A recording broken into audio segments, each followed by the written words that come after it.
Okay, good morning, good afternoon, good evening. Wherever it is you're joining us from, a pleasant day to you. This is Livinghealth TV Live.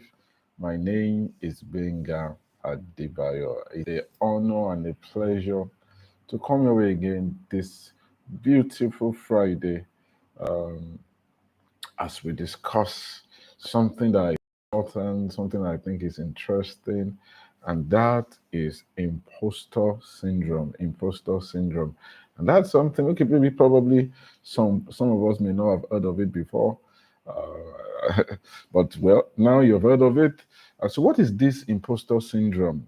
Is this something that you have experienced or probably experienced, but maybe you've not had a name for it? Is this something that you've been struggling with, or someone that you know is struggling with? Today, we're going to take a look at this condition and discuss what you and I can do to overcome this and be the best at that we can be, and just be the very best that we can be, the best that we do, the best that we can be without feelings of inadequacy. All right, so before we go right into the discussions, once again, thank you for taking your time to join us. If this is your first time joining us, wow, uh, thumbs up to you. And if you are also one of our regulars, mega thumbs up to you. Thank you so much for taking time to join us. If you have not yet subscribed to this channel, please go right ahead and subscribe right now as we go into the discussion. And please remember to like this video and share that we are live. So I'm going to do right away on my device and just say to people that we are live, right? We are live. Let me look for where it is. Okay, yes, we are live. Um, okay, let me share it.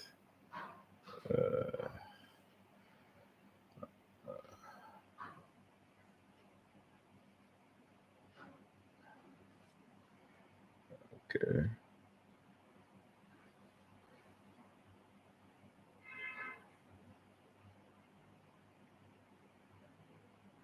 we are live.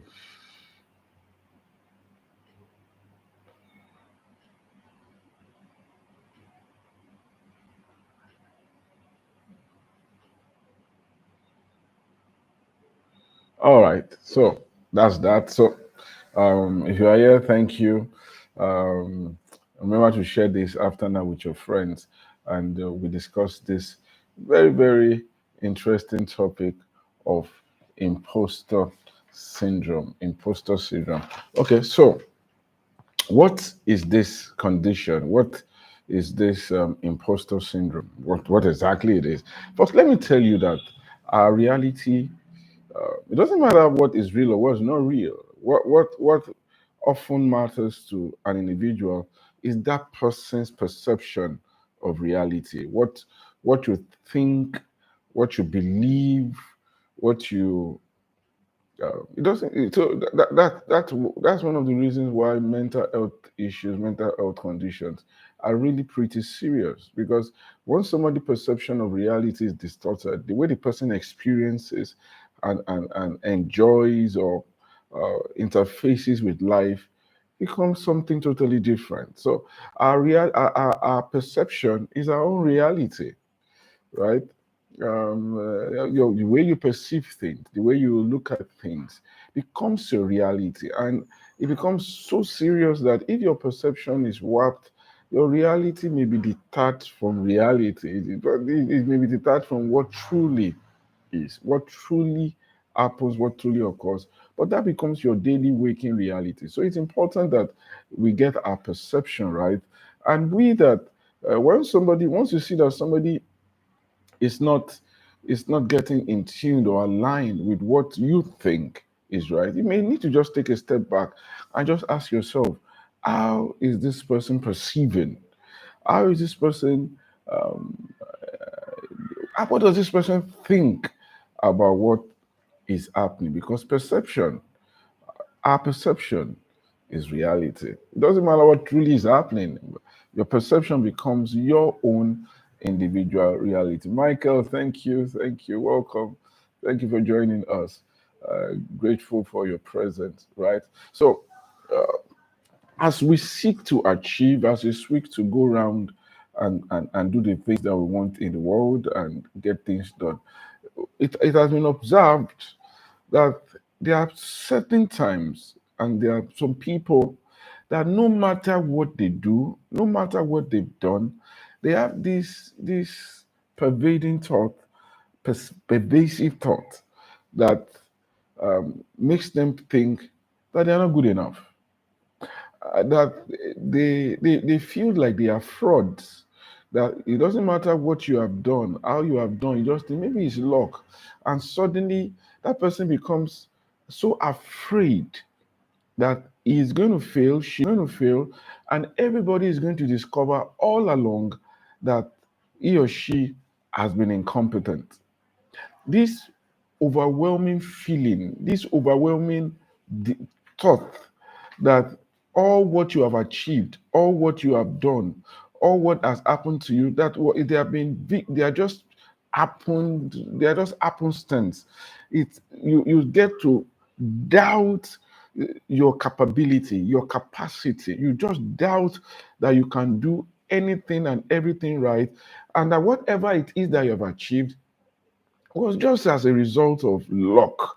And then have a profound fear that very soon people are going to discover that you are a fraud. That is what we call um, the imposter syndrome. You just tend to think that all that you have done was just luck. And this syndrome is quite common.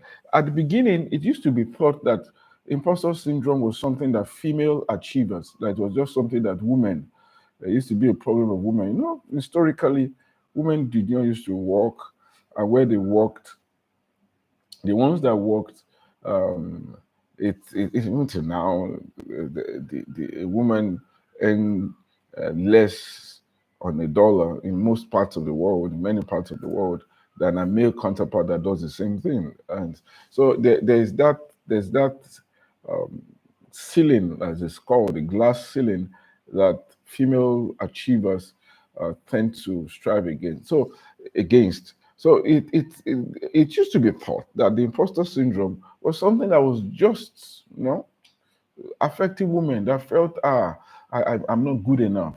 It's just because of affirmative action. It's just because I just got luck. They just want one woman amongst them, that just to be a poster. That okay, that we are inclusive, we embrace diversity. So even though the woman is doing well, even though she's doing her job, she just tends to feel that I am not good enough. I'm just being kept here. And then someday people are going to discover that I am not good enough, and then there's going to be a problem. So it used to be thought that it was just a female problem, but lo and below, the data suggests otherwise. Men and women are likewise affected by this imposter syndrome. That you just feel that I'm not good enough, right? This award that I've just got, I'm not good enough. And suddenly, someday, they are going to discover that I shouldn't have got the award. I shouldn't have got the job. I shouldn't have got the contract. I shouldn't be this. I shouldn't be that. And then the person just doubts and doubts their capabilities. And what we know also that as much as high as 70% of people at one time or the other in their lives may feel like they are imposters, may feel that truly, truly they don't really deserve. But some people overcome it, and others just keep struggling with this pervasive thought that just says you are not good enough. You are not good enough. You cannot be good enough. And and if we take a look at the black man's environment, right? If we are not careful, more so if you be a Nigerian, right? If you are not careful, you can get to a place that you just think no matter what happens, you're not good enough. That so as even though you work hard, even though you are getting great results, and I'm not talking about somebody that is obviously truly not good enough, that you're a slacker, you are not doing the things that you need to do, you are not getting the things that you need to get, and you are not just so that person, of course, has other issues. That's another totally something different. I'm talking of someone that is in the evidence of their output, of their skills, uh, is not does not align with that feeling of inadequacy, with that feeling that, whoa, I'm bad, I'm terrible at what I do, I'm not, I don't deserve this. And when people do bad things to you, you just say, yes, yes, yes, that's what I've always deserved. I've always known it, that I could not achieve this. And then that person struggles and keeps struggling and keeps struggling. So imposter syndrome is something that you should confront, right? So the symptoms, like I said, as this, you people keep telling you that you are good. People say to you, "Wow, this is fantastic," but in your heart, you tend to think, "Okay, they are just being kind. Actually, I am terrible. Actually, I'm horrible," and then you are afraid that you will fail. You are struggling with low self-esteem, thinking that these people just think, they don't even know. They don't even know I'm struggling. They don't know that those are all marks of having an imposter syndrome. And I want you to overcome it. It will limit you. You will not achieve the best of what you can. Perhaps you are not even struggling with this. It's not you. But as we speak, as we discuss this, you think of someone that every time you compliment the person, every time you say to the person, this is fantastic, the person just says to you, it's not, Joe. You're just winding me. You're just trying to make me feel good. It is terrible. I know it. That person may be struggling with an imposter syndrome, and the, some of the hallmarks are the things I've discussed here, and it's just a sign of low self-esteem, right? Being in a pressure situation, there's an analog to the imposter syndrome, where some in some circumstances, in some organizations that say they want to embrace diversity, they are in trouble. They have a terrible task that they feel nobody can achieve. Then what do? They put somebody that is in the minority, is either a black person, a woman, or someone that is just, and they put that person there and tackle that task. Something that naturally is difficult. Nobody, 10 out of 9 out of 10 people may fail at it. But they now say, okay, we want to promote people. And then they promote them to an impossible task. And of course, um, often than not, that person fails at that task, and then it now reinforces a stereotype that some people, such that minority group, is not actually good at that thing.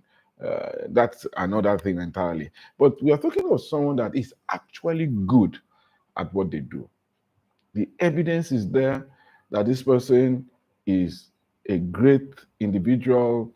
This person has achieved some things uh, over time, and then the person just feels, I'm not good, I'm bad, I'm terrible, I'm just lucky. It just happens small, small. That person is struggling with an imposter syndrome. So, what are the things that we can do? What can you do to help yourself or help someone that is struggling with an imposter syndrome? One of the things you can do first, as we say in a lot of the things that we, is awareness. Get to know, get to know that you have this problem. Get to come to a level of awareness that I'm struggling with the praise, the skills that people are acknowledging, but I just can't see it. That I just can't um, acknowledge it.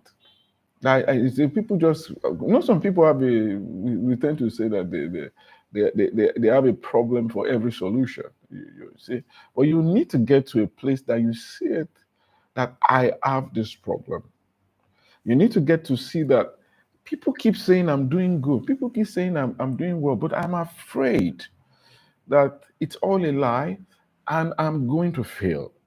I'm really afraid. I'm afraid that, oh, they just made me the manager. They just made me the head of the group. I am terrified that I'm going to fail because I really don't have the skill or the expertise to do it. So don't mask. Don't so you need to find a way to acknowledge that mask, that I am wearing a mask. I am afraid. And it's okay, you know, it's not to be okay. What's not best is to stay not okay without seeking help to get okay. Yeah.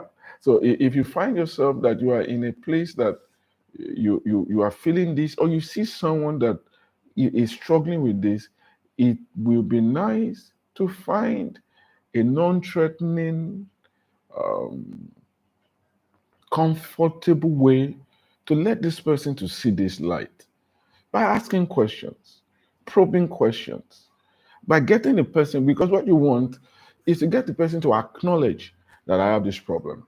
And if that is done, then we are on our way to solving the problem. Because once we recognize that there is a problem, uh, we are on our way to seeking help to solve the problem. So that's the next thing I'm going to say is please now seek for help, right? Seek for help. If it is you that is experiencing this, or is your friend, your family member, your colleague, your associate, someone that is there to you, get that person the help that they need. We know that when people make group therapy is actually very good for dealing with imposter syndrome. When you see that there are other people, uh, there are group dynamics that helps people to overcome um, some feelings that instill in someone. So I went to a very interesting university. We was discussing it with some friends that you see, whenever you see someone that went to the school I went to, there's something that just makes that person to believe and just to think that school is better than all other schools. Don't mind, don't mind them. They will think that you're the greatest effect, articulate, gbogbo. The average OAU graduate, at least while I was there, just believed that his experience, his schooling experience, was better than everybody else's. He just believed that there are only two schools in the world, and he would say it's OAU and others. There's that group dynamic for, and of course there'll be outliers, there'll be people that don't do that, but for the vast majority, because I was discussing with some friends 2 days ago, and they were saying you people, you this if people, you just feel everything. It is your struggle, as they call it, back then, aluta mentality, that you can just do anything, you enter anywhere. We go for weddings, they can introduce other schools, they will come, they take their distance. But if they introduce the Ife person to come and say, "You're just the greatest, gbogbo, articulate, gbagba," and they will start to sing our school anthem. That's the power of group dynamics, of a group thinking. This same group dynamics is helpful for coping and overcoming imposter syndrome. Getting to meet with people that may be struggling with this, that have struggled with this and overcome it, and getting to see their outlook at life, at how they approached, how they took a look at these things that they are struggling with, and how they overcame it, will be helpful. Certainly will be helpful. So get to know you have this problem, right? Get aware that this is an issue I'm confronting. Seek help, and then that help may involve getting into a group where you can be open, right? It can maybe even be an individual, and that's individual help. Somebody that you can be open with, the counselor that can help you to see and understand that this is pervasive, this is a problem, but some other people have overcome this problem. Imposter syndrome is real. And then on a personal level, I think it will be helpful for you to take a look at yourself, at your accomplishments, and believe that you actually deserve good things, right? And some people believe that they deserve bad things, that they deserve and they expect bad things. Please don't do that to yourself. Be kind with yourself. Be gentle with yourself. Expect good things. I don't expect bad things to happen to me, right? Yeah, it's important to strike a balance. Somebody may be struggling with imposter syndrome and think that he's being humble, right? Humility is a great, in fact, it's an ultimate attribute to have. It's important to be humble and to stay humble. It's critical to embrace humility, not to have an inflated opinion of yourself. That's what I think pride is, to have an overinflated opinion of oneself and pulling down other people. That's what pride is. And humility is great. It is not humility to run down yourself and believe that you are worse than you are, right? That's low self-esteem. That may be imposter syndrome, right? So you need to strike a balance. Yes, be humble. Yes, don't blow your trumpet unnecessarily. Don't have an over inflated view of yourself, of your accomplishment. Don't have the need to press other people down. Some people do that. And some people with imposter syndrome actually tilt to that extreme. They now lash out at the people that surround them, because they don't believe that they are good. So by extension, they might come to believe that other people around them too are not good. We don't want that. We want you to have a healthy opinion of yourself, a balanced view of yourself and what you stand for, and then believe. Believe in your God given capabilities and abilities and use it for the good of humanity. I want to encourage you to explore rationality. Explore just thinking, just look at it. Don't think it's all luck. Oh, all I've been here, I just got here through luck. What some people call luck is opportunity meeting with preparation and good outcomes, good performance, good performance. So, whatever it is, please seek for help, and that's where I'll put a pin on it today. I hope the brief things that we've shared, I hope they are useful. Imposter syndrome is real. A lot of people are struggling with it, but you can overcome it, right? So, are there questions? If there are any questions, I'll be happy to take them and answer them at this time. If there are questions, please put your question in the comment section. And it doesn't have to only be about the things that we have discussed today. If you have any question about any other thing, um, please go right ahead and ask, and I will answer as best as I can. Right? Great.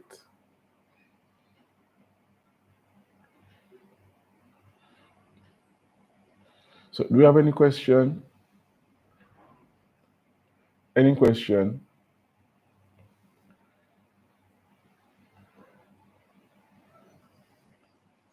Right? Any question? Okay. In the absence of any question, today has been a short one. So many things yet to still do today. Thank you for taking your time to join us. Thank you, thank you. Thank you for taking your time to join us. Look forward to being with you again next week, Friday. Um, until that time, make you remember, say, life here, get duplicate. God bless you.